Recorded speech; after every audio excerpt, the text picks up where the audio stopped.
and beyond our focus. I'm Stefan, this is Amanda, and this is Let's Palaver about Wizard and Glass, the fourth novel in the Dark Tower saga. We are on chapter 4 called Topeka. Today is June 3rd, and we're going to jump into it like real fast.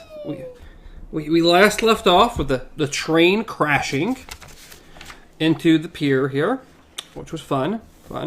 Good old Kit Kat decided to let us know that maybe they would have survived. So if you listened to last week, we had lots of doubts on them going 900 miles an hour and being able to slow down enough from the train just coasting.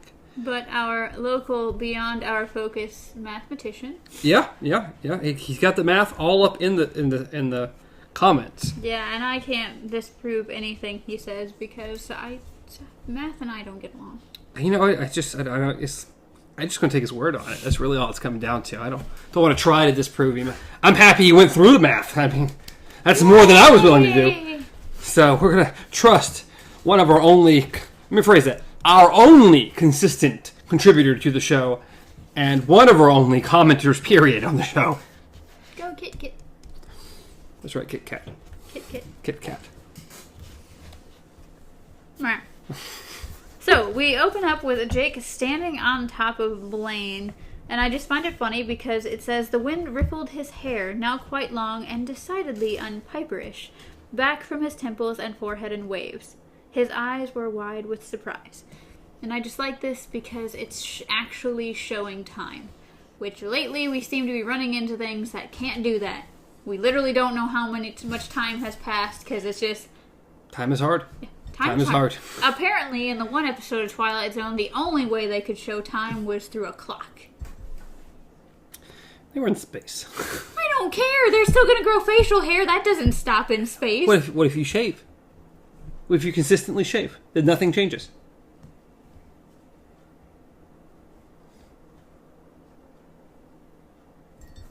I'm just saying. Just because you go to space, you don't shave? Maybe. Conserve your supplies. Your facial hair supplies? Mm-hmm. Gotta keep your face warm. In space? Yes. All right. It's cold in space. Moving onward, sort of. He didn't know what he had expected to see. A smaller and more... Provincial. That's a hard word. That's a real hard word. Version of Lud, perhaps.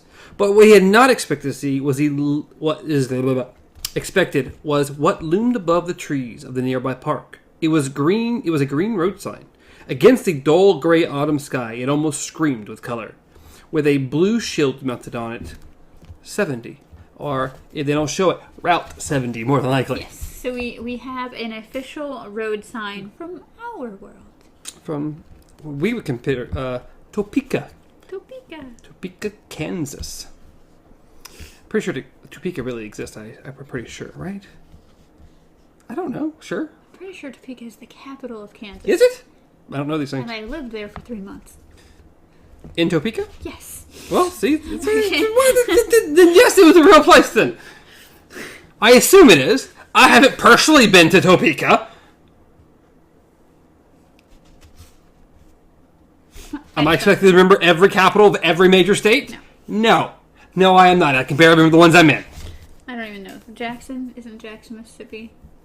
Is it? Yeah. Is Jackson the capital? Yep, it is the capital. And Madison is Wisconsin. That's all I need to remember. And Tallahassee is Florida. And I think Birmingham is Alabama. Or is it Georgia? It was Atlanta. Oh, it is Atlanta, you're right. Atlanta's Georgia. And then... Yeah, Atlanta's Georgia. I think Birmingham is... Is it? Birmingham is tiny. Well, not really tiny. I guess it's... I drove through there so many times. I'm pretty sure Birmingham is Alabama. And then New Orleans is Louisiana. And then New York is New York. Boston is Massachusetts, I believe. I don't remember Minnesota because I can't remember if it's Minneapolis, St. Paul, or if that's just one of the biggest cities. See, it's weird. That's why Tallahassee over Florida is weird because there's a lot bigger cities in Tallahassee. But Florida, but Tallahassee is the capital still. Like, what is the capital of California? There's big cities there. Which one's the capital? Don't remember. Don't remember. I can name ones like San Francisco and... Yeah, there's, again, big cities, but what is the capital? I don't know. I'm pretty sure Houston is... Texas, yeah. I can't remember Oklahoma. Because we've talked about this before, how we had to fill out those maps, like of where the states and stuff are. One of the things we also had to do was name the capital. Yeah, and that's just hard. like... It's hard. It's hard, okay? It's real hard. But yes, so they're standing on top of this, Blaine the dead mono. So we're getting back to this? We're not talking about states anymore? No, we're done. And it says, here the train's smooth bullet shape was broken by crumpled metal which had peeled back in jagged wings. 2 dark slashes, they began at the mono's tip and extended to a point about 10 yards from where Jake and Roland stood, gored the roof in parallel lines. At the end of each was a wide, flat metal pole painted in stripes of yellow and black. These seemed to jut from the top of the mono at a point just forward of the barony coach. To Jake, they looked a little like football goalposts. Those are the piers he had talked about hitting, Susanna murmured. Roland nodded. We got off lucky, big boy. You know it? If this thing had been going much faster... I really don't think that's how he said it. Yeah, I think that's exactly how he said it. Eddie said from behind them, he sounded as though he might be smiling. Roland nodded. Just so. No. So to which Jake he had already turned his attention away. He was looking for the sign again. He was half convinced it would be gone, or that it would say something else. Midworld Toll Road, perhaps, or Beware of Demons. But it was still there and still said the same thing. Eddie... No. Eddie, Susanna, do you see that? They looked along his pointing finger. For a moment, one long enough for Jake to fear he was having a hallucination. Neither of them said anything. Then, softly, Eddie said, Holy crap. Are we back home? If we are, where are all the people? And if something like Blaine has been stopping off in Topeka, Topeka, Kansas, how come I haven't seen anything about it on 60 Minutes? What's 60 Minutes? Susanna asked. She was shading her eyes, looking southeast toward the sign. TV show, Eddie said. You missed it by 5 or 10 years. Old white guys in ties, doesn't matter. That sign... It's Kansas, all right, Susanna said. Our Kansas, I guess. She had spotted another sign just visible over the trees. Now she pointed until Jake, Eddie, and Roland had seen it. And it's the Kansas Turnpike symbol. Yeah, I mean, that's what it says. That's the real one? I don't know. You've been there.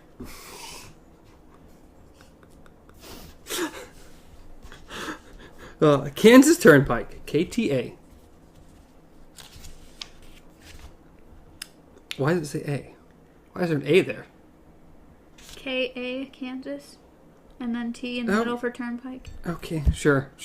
It's like the weird shirts you see where they have the letters so split up. Or on The Walking Dead, don't dead open inside? It's weird. Come on, people. Come on. It's like the whole, what is it? People like their name, but it's like the first letter's in the middle, and then it's like your middle initial and your last initial behind, but the first one's the important one, but it's in the middle, but that doesn't make sense with how... See, I didn't know that, so I was always thinking it went in order. No. Oh, my bad. No, it's kind of like this. Well, I know what you're talking about. I see it's either the first or the last name is in the middle. It's weird. It's not in order. I always thought it was... Because the middle letter is the big letter, but it's the one you're focusing on. Kind of like this. That's why it's like Turnpike. Mm. It's the last letter, but it's Kansas Turnpike. Come on, people. Come on, put things in order. Yeah, but it would have looked even more weird if it was K capital A and then T. That wouldn't have made sense. Then don't make a big letter. But then it'd be boring. Or make a big first letter and last letter. Big Kansas A, little T, big A. No, Kansas T. K-A-T. So you wanted to spell cat. It would spell cat, yeah. Kansas Turnpike. Cat. There a Kansas in your world, Roland? No, Roland replied, looking at the signs. We're far beyond the boundaries of the world I knew. I was far beyond most of the world I knew long before I met you three. This place... He stopped and cocked his head to one side as if he was listening to some sound almost too distant to hear, and the expression on his face, Jake didn't like it much. No, he did not. Say, kiddies, Eddie said brightly, today we're studying wacky geography in Midworld. You see, boys and girls, in Midworld, you start in New York, travel southeast to Kansas, and then continue along the path of the beam until you come to the Dark Tower. What happened to be smack in the middle of everything. First, fight the giant lobsters. Next, ride the psychotic train. And then, after a visit to your snack bar for a popkin or two, do you hear anything, Roland broke in? Any of you? Jake listened and heard the wind combing through the trees of the nearby park. Their leaves just began to turn, and he heard the click of Lily's toenails as he strolled back towards them along the roof of the barony coach. Then Lily stopped. So even that sound, a hand seized him by the arm. Because that's exactly what you do. Everyone's like, ah! It would be frightening. It is frightening. I mean, if ever... Well, in what movie or what show or anything can you tell me when someone says, hey, do you hear that? And everyone gets quiet, something bad isn't about to happen, okay? So if someone's just like, hey, do you hear that? And everyone stops and you're just like, well, bam! A hand seized him by the arm, making him jump, of course. It was Susanna. Her head was tilted, her eyes wide. Eddie was also listening. Oi, too. His ears were up, and he was whining far down his throat. Jake felt his arms ripple with goose flesh. Goose flesh. It's a weird way. I've heard that so often, though. Goose flesh. I mean, I feel like goosebumps, not goose flesh. The classic series of books, Goose Flesh. Goose Flesh. I speak in German, apparently. At the same time, he felt his mouth tighten in a grimace. The sound, though very faint, was the auditory version of biting a lemon, and he'd heard something like it before. Back when he was only 5 or 6, there had been a crazy guy in Central Park. How come he's automatically crazy? But who thought he was a musician. Well, there was lots of crazy guys in Central Park who thought they were musicians. But this was the only one Jake had ever seen who played a workshop tool. Have I been to New York? No. Yes. They're all crazy. They're all crazy. The guy had had a sign beside his upturned hat which read, World's Greatest Saw Player. Sounds Hawaiian, doesn't it? Please contribute to my welfare. Does sound Hawaiian. So pretty much it just says that Greta Shaw was with him and they kind of just hurried past because she's like, nope. Because that's the best thing to do. Ignore. Ignore, ignore, ignore. It's the best thing you can do in New York. That's why everyone keeps their head down. No one talks to each other because everybody's crazy. Don't worry about it. Just keep going. This sound wasn't exactly like the one. Sounds Hawaiian, doesn't it? The guy in the park had made by vibrating the blade of his saw. But it was close. A wavery, trembly, metallic sound that made you feel like your sinuses were filling up and your eyes would shortly begin to gush water. Was it coming from ahead of them? Jake couldn't tell. It seemed to be coming from everywhere and nowhere. At the same time, it was so low he might even be tempted to believe the whole thing was just his imagination. If the others hadn't... Watch out! Eddie cried. Help me, you guys. I think he's gonna faint. Jake wheeled towards the gunslinger, saw his face had gone as white as cottage cheese above the dusty no-color of his shirt. His eyes were wide and blank. One corner of his mouth was twitching spastically, as if an invisible fishhook were buried there. So basically, Roland had a gosh darn Caesar. When he's down, he's done. I got him. No, he's still standing, so... Yeah. Jonas, and Reynolds, and DePape, he said. The big coffin hunters. And her. The Coos? The Coos. Yeah, the Coos. They were the ones. They were the ones who, standing on the roof of the mono, in his dusky, broken boots, Roland tottered. On his face was the greatest look of misery Jake had ever seen. "Oh, Susan," he said. "Oh, my dear." And yeah, just a lot of foreshadowing. This is some things. Yeah, this is gonna be happening. Oh, Susan. They caught him. They formed a protective ring around him, and the gunslinger felt hot with guilt and self-loathing. What had he done to deserve such enthusiastic protectors? What besides tear them out of their known and ordinary lives as ruthlessly as a man might tear weeds out of his garden? He tried to tell them he was all right. They could stand back, but he was fine. But no words would come out. That terrible, wavery sound had transported him back to the box canyon of West Hambry all those years ago. How did you said it? DePape? I said DePape. DePape? I mean, I don't know any other way of pronouncing it unless you do. DePape and Reynolds and old limping Jonas. Yet somehow of it was the woman from the hill he hated, and from black depths of feeling only a very young man can reach. Ah, but how could he have done aught else but hate them? His heart had been broken, and now all these years later it seemed to him that the most horrible fact of human existence was that broken hearts mended. My first thought was, he lied in every word. That hoary cripple with malicious eye. What words? Whose poem? You know what it is? Because I looked it up. I'm like, that sounds so familiar. What is that?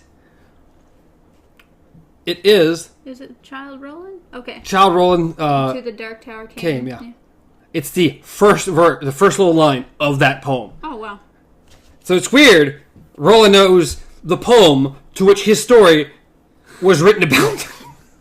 It's like, that's kind of strange.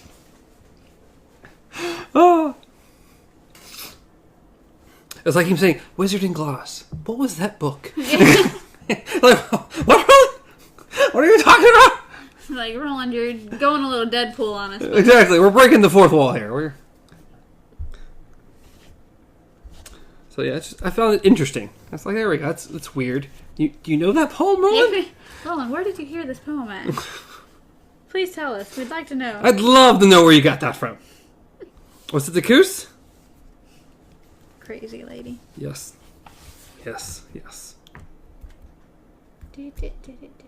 He didn't know, but he knew that a woman could lie, too. Women who hopped and grinned and saw too much from the corners of their... What? I don't know that Roomy. word. Roomy? Sure. Old eyes. It didn't matter who had written the lines of Posey? Mm-hmm. What? The words were true words. And that was all that mattered. Neither Eldris Jones nor the crone on the hill had been of Martin's stature, nor even of Walter's. When it came to evil, but they had been evil enough. Then after, in the box canyon west of town, that sound, that, and the screams of the wounded men and horses, for once in his life, even the normally voluble Cuthbert had been struck silent. But all that had been long ago. In another when, in the here and now, the warbling sound was either gone or had temporarily fallen below the threshold of audibility. They would hear it again, though. He knew that as well as he knew the fact that he walked a road leading to damnation. Roland.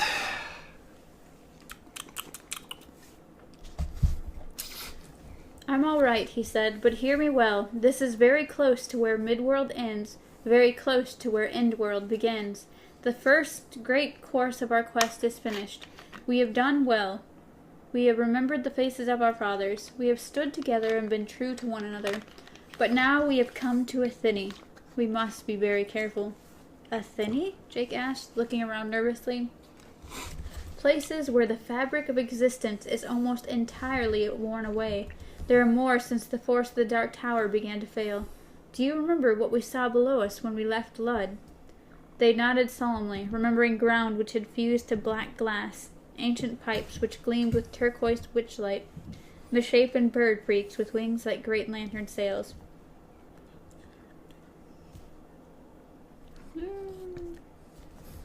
He lifted his hands to his friends, his new friends.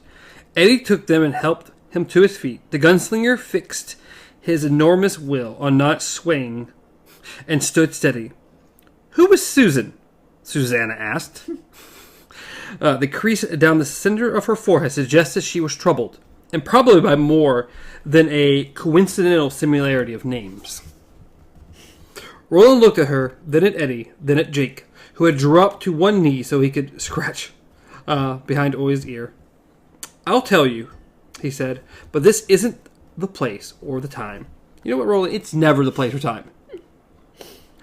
"You keep saying that," Susanna said. "You wouldn't just be putting us off again, would you?" Roland shook his head. You shall hear my tale, this part of it, at least, but not on top of this metal carcass." Yeah, maybe we should get off Blaine. Maybe we get off the dead train. "Yeah," Jake said. "Being up here is like playing on a dead dinosaur or something. I keep thinking Blaine's going to come back to life and start, I don't know, screwing around with our heads again." "That sound is gone," Eddie said. "That thing that sounded like a wah-wah pedal." A wah-wah pedal. "It reminded me of this old guy I used to see in Central Park," Jake said. "The man with the saw?" Susanna asked. Jake looked up at her, his eyes round with surprise, and she...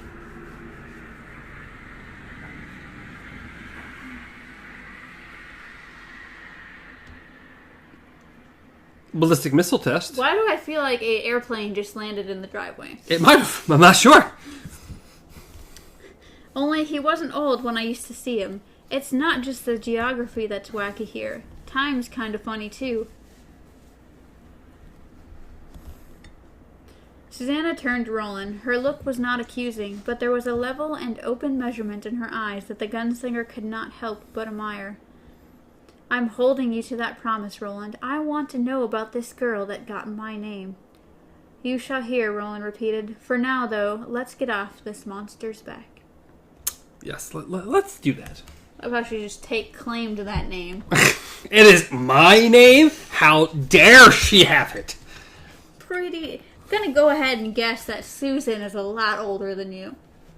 Yeah. I mean, we're not even real sure how old Roland is. It seems he might be between hundreds or thousands of years old at this point. So, yeah, she's been around a little longer than you. So yeah, first they had to try to figure out a way down, which involved pretty much them looking and going, well, "There's no ladder." Not at all. So Roland brings out the old harness, and Susanna is not happy. No, she's not. She hates the harness. Always hates the harness. So of course she makes a comment, and the gunslinger's like, "Soft, Susanna, soft." He unbraided the network of straps which made up the harness, set the seat piece aside, then pigtailed the straps back together. He wedded this to his last good hank of rope with an old-fashioned sheet-bend knot. As he worked, he listened for the warbling of the thinny. As 4 of them had listened for the god drums, as he and Eddie had listened for the lobstrosities, began asking their laurely questions. "Dadachum? Dadachi? Damachum?" As they came tumbling out of the ways each night. Ka is a wheel, he thought, or as Eddie liked to say, whatever went around, came around. I think he says it in a different way, but okay, Roland. You're not afraid. I love Oi. Yeah, good old Oi. Oi looked around nervously, whined, stretched his snout, out, licked Jake's face. "You're not afraid, are you?" Jake asked the bumbler. "Afraid," Oi agreed. Good old Oi. Good old Oi. So yes, he had pretty much, Roland had created a loop harness to have Jake put his foot in and then lower him down. And so Jake shoved Oi in his shirt. And Oi's like, "Dude, I'm freaking out." Oh no, he didn't shove him in his shirt. He was holding him like a football. He's been in shirt before. Yeah, he's Roland been in shirt. Roland shirt. I don't think Jake's shirt would work out that well.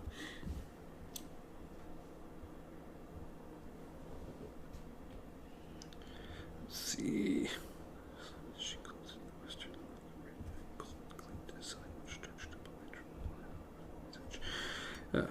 Topeka and Santa Fe. Santa Fe. Atchison. Atchison? Whatever. Topeka and Santa Fe. Towns, Roland supposed. And that last one sounded familiar to him. Had there not been a Santa Fe in the barony of Mages? But that led back towards Susanna. No. Susan. I'm so used to saying Susanna now. Back to Susan. Lovely Susan at the window with her hair unbraided and all down her back. And then just honeysuckle and everything else. Lots of fantasizing about Susan. Let's not get into this overly descriptive. If you love me, Roland, then love me. Bird and bear and hare and fish. Next, he looked around at Eddie, having to use all of his will to pull himself back from Susan Delgado's whim. There were thinnies here in Topeka, all right, and many of sorts. My mind is wandering, Eddie. Cry your pardon. Susanna next? That's what I asked. Roland shook his head. You next, then Susanna. I'll go last. Will you be okay with your hand and all? I'll be fine. It's Roland. He'll be fine. Roland will be fine, exactly. Roland could probably be fine if he just jumped off the plane, okay? I mean, seems like a mighty fall far there, but... Mighty far fall. Yeah, that might be a better way of saying that, but it's alright. It's alright. You got the point. Susanna, okay. Now you, lady, Roland said, and smiled at her. It felt more natural to smile these days. Yes, but for the nonce, she only stood there, biting her lower lip. What is it? Mm-hmm. Her hand went to her stomach and rubbed there, as if it ached or griped her.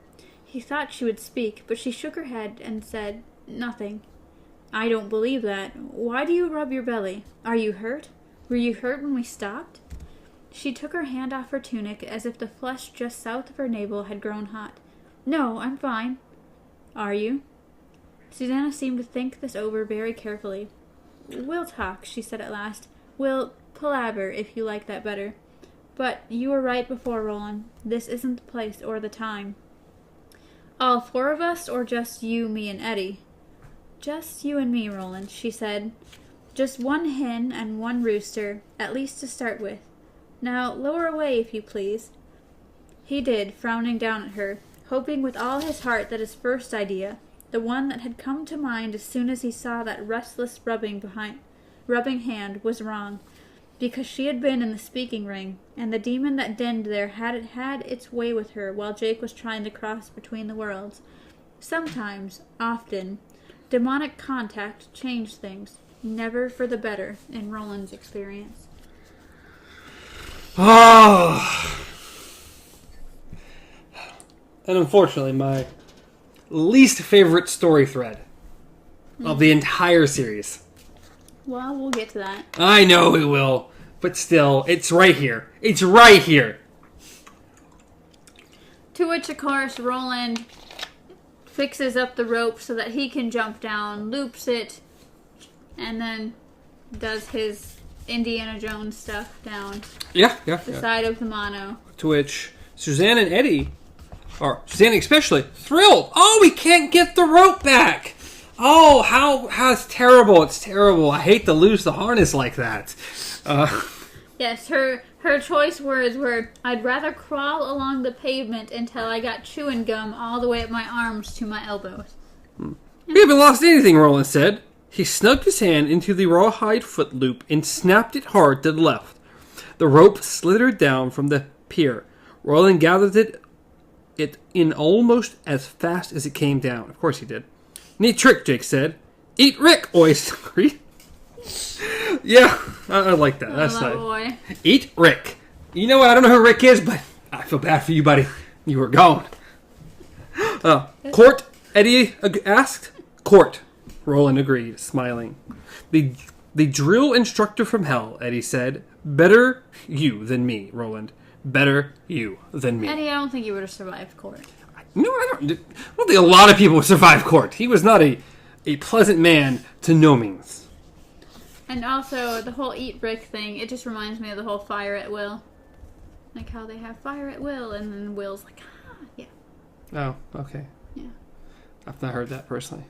You've never heard anything in any war movie someone fire at will. Well, I know fire at will, but I've never heard the They've played with it in a bunch of different movies, and then they have a meme going around Facebook right now about it.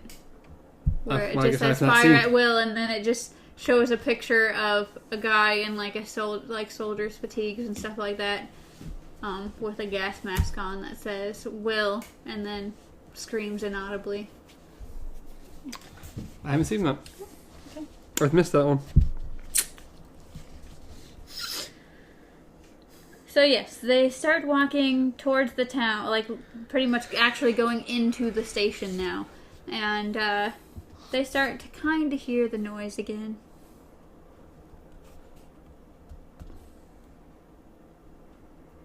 But, Roland, okay, it says, Roland was amused to see all three of his cohorts wrinkle their noses and pull down the corners of their mouths at the same time. It made them look like Blood Family, as well as Katet. Susanna pointed toward the park. Is that the thinny? Jake asked. Roland nodded. We will be able to get around it. Will we be able to get around it? Yes. Thinnies are dangerous in much the same way swamps full of quicksand and salics are dangerous? I guess so. Do you know what those things? Do you know of those things? We know quicksand, Jake said. And if saligs are long green things with big teeth, we know them too. Anaconda? Snake? I was thinking alligator or crocodile. Well, they said long green things, so. Those aren't short. But yes, swamps, yes, okay. That's what I mean. When I think swamp, I think alligator. Crocodile. I don't know which one lives where. I don't remember either. I mean, I know alligators are in Florida. Well, if it's in a swamp, then it's going to be... It could be either or. I'm saying I just know alligators are in Florida. I don't know necessarily where crocodiles reside to try to make that assumption. I thought crocodiles were more actually not the States. I don't know. I thought they lived like totally different continent. Besides like zoos and shit. Again, I don't know. I don't have these answers. I don't know. I haven't paid attention as much to reptiles, even though I love them. I love the reptiles. Because there's so many alligator farms around here in the south. Yeah, alligator farms. I haven't been to one yet. No. There was a gas station that had baby alligators. Yeah, me and Mike stopped at one on the way to Pack South. Yeah, we stopped at one on our way to Universal. So, that was fun. Fun. Where are we? After the crocodiles. After the crocodiles? Yeah. Crocodile-doo! If all animals were Pokemon. Where did we get to Pokemon? You said Crocodile-doo, and I thought it would be about the most ridiculous name for a crocodile Pokemon. And then it would have to go around saying Crocodile-doo all the time. That's exactly where that train went. I was something funny I heard about, since you mentioned Pokemon and names, is like, do Pokemon say their names? Or are they named after what they say? It is true, because the chickadee is named after the sound it makes, which is chickadee-dee-dee. So I'm just saying, it's like, Pikachu says Pikachu, but does he say Pikachu because his name is Pikachu? Or does he say Pikachu, why is his name Pikachu because he says Pikachu? Either way, that would be like the laziest way to name all your animals. Well, Pokemon actually say things, like actual things, where most, like birds just go tweet, tweet, tweet, tweet. They can't all be called tweet tweets. Just saying. The lion and tiger are both named Roar. Striped Roar and Hairy Roar. Hey, if you watch We Bought a Zoo, tigers don't roar. They chuff. They chuff? Chuff, chuff. Chuff, chuff. Did you watch We Bought a Zoo? I think I have. I have. Scarlett Johansson? It's been a while. Okay. It's been a while. I don't remember a lot about it. Could you imagine what foxes would be called? You about heard goats? their nose. Yeah. Their About nose. goats.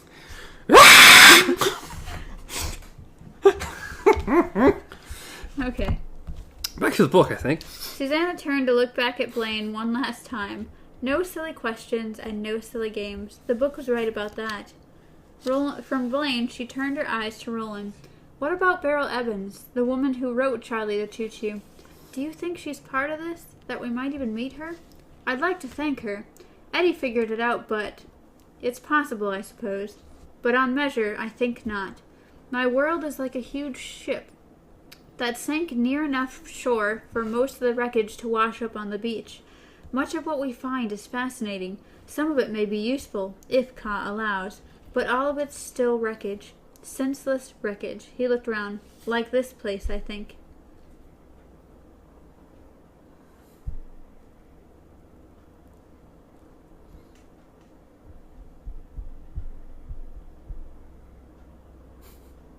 And this is the point of the podcast where we both just died.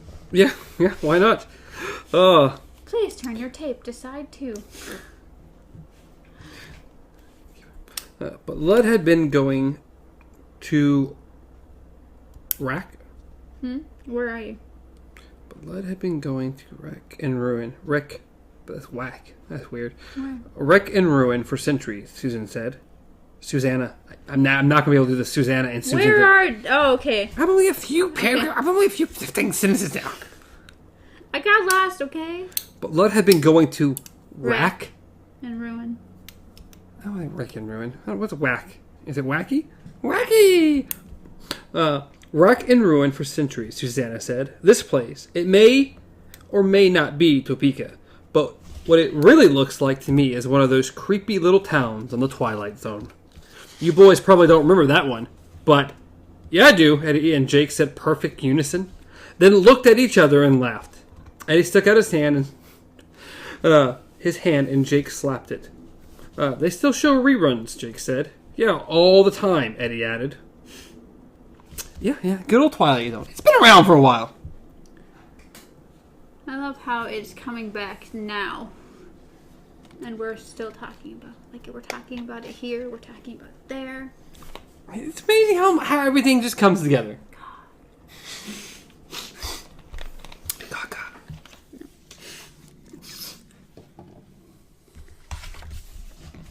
If it's Topeka, where are the people? Susanna asked. Eddie shrugged and raised his hands. Jake put his forehead against the glass of the center door, cupped his hands to the sides of his face, and peered in. He looked for several seconds, then saw something that made him pull back fast. Oh, he said. No wonder the town's so quiet. Roland stepped up behind Jake and peered in over the boy's head. The gunslinger drew 2 conclusions before he even looked at what Jake had seen. The first was that although this was most assertedly a train station, it wasn't really a Blaine station, not a cradle. The other was that the station did indeed belong to Eddie, Jake, and Susanna's world, but perhaps not their where. It's the thinny. We'll have to be careful. 2 corpses were leaning together on one of the long benches that filled most of the room. But for their hanging, wrinkled faces and black hands, they might have been revelers who had fallen asleep in the station after an arduous party and missed the last train home.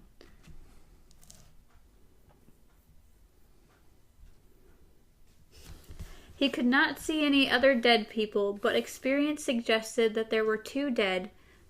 Where there were 2 dead, there were likely 4 more dead somewhere out of sight, or 4 dozen. Should we go in? Eddie asked. Why? The gunslinger countered. We have no business here. It doesn't lie along the path of the beam. You'd make a great tour guide, Eddie said sourly. Keep up, everyone, and please don't go wandering off into the... Jake interrupted with a request Roland didn't understand. Do either of you guys have a quarter? The boy was looking at Eddie and Susanna. Beside him was a square metal box. Written on it in blue was, The Topeka Capital Journal covers Kansas like no other. You're a hometown paper. Read it every day. Yeah. So, of course, Jake wants to get a newspaper. What? If you randomly wake up or just find yourself in an absurdly weird world where nobody exists except now you've just found 2 corpses, the first thing you're going to do is try to find some news of what happened. Oh, yeah. Whether it's a newspaper stand, if there's some kind of TV going on wherever you find yourself. I figure out what's happening. The next thing is great. It's like, wait a minute. Susanna had her purse open and was rummaging through it in a way that made Roland grin broadly, and that in spite of all his preoccupations, this was so damned womanly. However, she turned over crumpled Kleenex, shook them to make sure there was nothing caught inside, fished out a compact, looked at it, dropped it back, came up with a comb, dropped that back. So the classic purse. I've got one. I've got it. It's in here somewhere. I honestly forgot she even had a purse. Like, we hear about Roland's purse a lot. I had no idea she had a purse until this moment. She was too absorbed to look up as Roland strode past her, drawing his gun from the docker's clutch he had built her as he went. He fired a single time. Susanna let out a little scream, dropping her purse and slapping at the empty holster high up under her left breast. "Honky, you scared the living Jesus out of me." "Take better care of your gun, Susanna, or the next time someone takes it from you, the hole may be between your eyes, instead of in, what is it, Jake? A news-telling device of some kind? Or does it hold paper?" "Both." Totally both. Jake looked startled. So good old Susanna not paying attention. Roland opening it the easy way. Yeah, I'm no way. We're not doing all this. Just a brute force. We'll get it open. Well, I don't know. 1, we're not in a really hurry to go anywhere. 2, we have no idea what kind of town this is, what's going on in this town. And 3, she might have one. I think I would have gave it a little more time before firing a shot.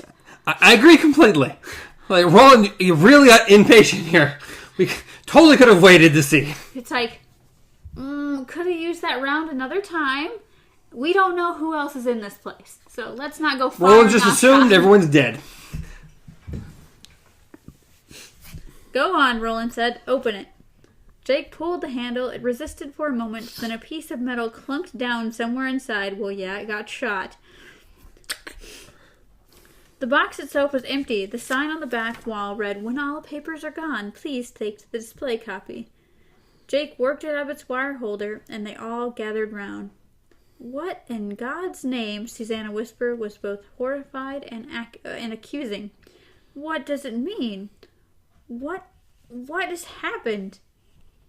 Below the newspaper's name, taking up most of the front page's top half, were screaming black letters. "Captain Trips. Superflu rages unchecked. Government leaders may have fled country. Topeka hospitals jammed with sick, dying. Millions pray for cure." So, yeah, things a little bit jacked up. And this Topeka. Captain Trips. I think it's called Trip, isn't it? Or something? One It of its is nicknames? called Captain. One of the nicknames is Captain Trips. Which is a weird nickname. Yeah, I did. It has 2 nicknames. I forget what the other one was. Somewhere in here. "Read it out loud," Roland said. "The letters are in your speech. I cannot make them all out. And I would know this story very well."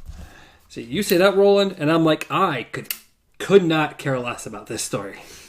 Yeah, I honestly, it was a lot of information. I skipped A over. lot more information than we really needed. I skipped over a lot of it. Pretty much all we know is that I sped right through a lot of it. Like, okay, yeah, okay, blah, blah, blah, yeah, a lot of people died. A lot of people are sick. Bring your dead to these places. All Amtrak routes have been closed. Yeah, because my notes go from 73 to 76. Yeah.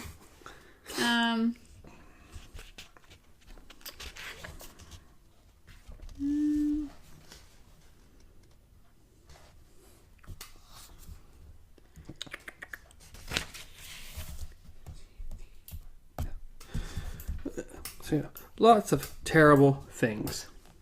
Here's your note about Hitler. No, I don't think so. Okay. I don't remember. I guess is there Hitler? Yeah, there is something up here. Well, my note was how It said that key members of government have went into hiding. Yeah, they have gone into bunkers like Hitler and the rest of the Nazi Surets in the end of World War II, said Rep. Yeah, people are trying to survive. There's a super flu, and it looks like it's going unchecked, and it's killing everybody. Vice President Bush. Okay. The Reagan cabinet have not been seen during the last 48 hours. So it's pretty horrible. Fires, most likely set, continue to ravage Cleveland, Indianapolis, and where? Terre Haute? Never heard of it. Not one I'm familiar with. A gigantic explosion centered near the Cincinnati riverfront. Stadium was apparently not nuclear in nature, as was first feared, but occurred as a result of a natural gas buildup beneath the unsupervised. Jake let the paper drop from his hand. A gust of wind caught it and blew it the length of the platform. The few folded sheets separated as they went. Oy stretched out his neck and snagged one of these as he went by. He taught it towards Jake with it in his mouth. As obedient as a dog with a stick. No, Oy, I don't want it, Jake said. He sounded ill and very young. At least we know where all the folks are, Susanna said, bending and taking the paper from Oy. It was the last 2 pages. They were crammed with obituaries printed in the tiniest type she had ever seen. No pictures, no causes of death, no announcement of burial services, just this one died, beloved of so-and-so. That one died, beloved of Jill and Joe. Another one died, beloved of them and those. All in that tiny, not quite even type. It was jaggedness of the type which convinced her it was all real. But how hard they had tried to honor their dead. Even at the end, the thought, and a lump rose in her throat. How hard they tried. It sounds like the end of days. Pretty much. She looked up at Eddie, eyes accusing. Then she handed him the newspaper, one brown finger tapping the date at the top. It was June 24th, 1986. Eddie had been drawn into the gunslinger's world a year later.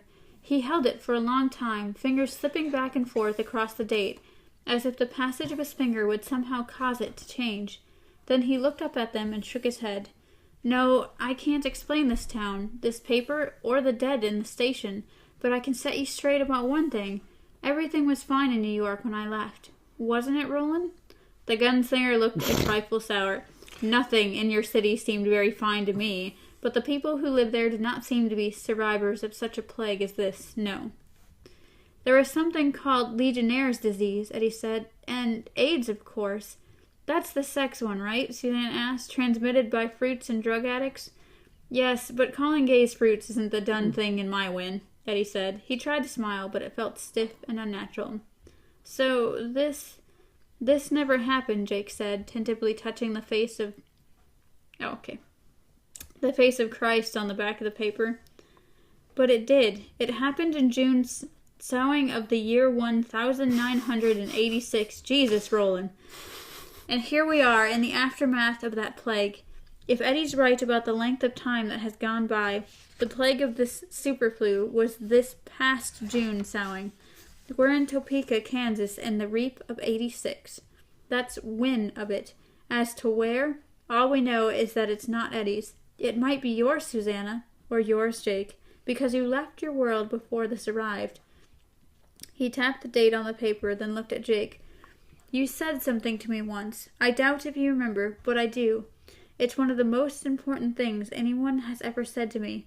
Go then. There are other worlds than these. More riddles, Eddie said, scowling. Is it not a fact that Jake Chambers died once and now stands before us alive and well? Or do you doubt my story of his death under the mountains? That you have had doubted my honesty from time to time is something I know, and I suppose you have your reasons. Eddie thought it over, then shook his head. You lie when it suits your purpose, but I think that when you told us about Jake, you were too messed up to manage anything but the truth. Roland was startled to find himself hurt by what Eddie had said. You lie when it suits your purpose. But he went on. After all, it was essentially true. Yeah, no, it's totally true. Yeah. It's 100% true. Whether you're hurt by it or not, Roland, it is 1,000,000,000% true. You lie whenever it suits you the best. We went back to Time's pool, the gunslinger said, and pulled him out before he could drown. You pulled him out, Eddie corrected. You helped, though. If only by keeping me alive, you helped. But let that go for now. It's besides the point. What's more to it is that there are many possible worlds and an infinity of doors leading into them. This is one of those worlds. The thinny we can hear is one of those doors, only one much bigger than the ones we found on the beach. How big? Eddie asked. As big as a warehouse loading door, or as big as a warehouse? Roland shook his head and raised his hands palms to the sky. Who knows? Everything is jacked up. We need to finish our last page. Ah! I know, we're running out of time. But that was, I think, my last note. Yeah. He rubbed his hand in his cheek again, and was not surprised to find the sweet amid of the bristles. Love me, Roland. If you love me, then love me. Whatever happened to us, it bumped us out of your world, Roland, Jake said. We've fallen off the beam. Look, he pointed at the sky. The clouds were moving slowly above them, but no longer in the direction Blaine's smashed snout was pointing. Southeast was still southeast, but the signs of the beam, which they had grown so used to following, were gone. Does it matter?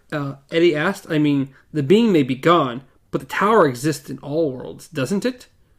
Yes, Roland said, but it may not be accessible from all worlds. To which Eddie remembers that there's certain buildings where elevators, you have to go up to one floor and you have to use the key card. Or there's other buildings where at the elevator you go to one floor, you have to stop, get off, go to another elevator to get up further. Mm-hmm. I think, Roland said, we need to find the beam again. I'm convinced, Eddie said. Come on, let's get going. He took a couple of steps, then turned back to Roland with one eyebrow raised. Where? The way we were going, Roland said, as if that should have been obvious. They walked past Eddie in his dusty, broken boots, headed for the park across the way. End of chapter 4. Chapter 5 is called Turnpikin'. We're going to go turnpikin'. Turnpikin'. So, dot end. With dot end. How big is the next chapter? A little bit bigger. Part 2. Susan. Beneath the Kissing Moon. So, we're moving on to Roland's story. And it's going to be about 32 pages. So it's a bit longer. A little bit longer than we've been doing. On that note, though. Yeah, on that note, we are done for today. For us saying there was not much that happened in this chapter, we drug it out as long as possible. I think there was discussions in between there. But yeah. There may have been other things. But, as always, you can reach me at Stars and Travel, reach Amanda at KZ Pop, reach the show at Beyond Our Focus, everywhere, including YouTube and podcast services around the globe. Maybe. Throw a like on the video, throw a comment down below. We appreciate those comments. I really like them. I like to hear what y'all think. I love the math from Kit Kat. And, so yeah, like, comment, and subscribe. We'd really appreciate that. Those numbers just keep going up and down, up and down, up and down. They need to just go up. Like, way up. Like, insanely up. So goes life. Life needs to go up, too. God. Anyways, any final thoughts about anything before we bounce? Have a good day. If you can. Till next time. Long days and pleasant nights.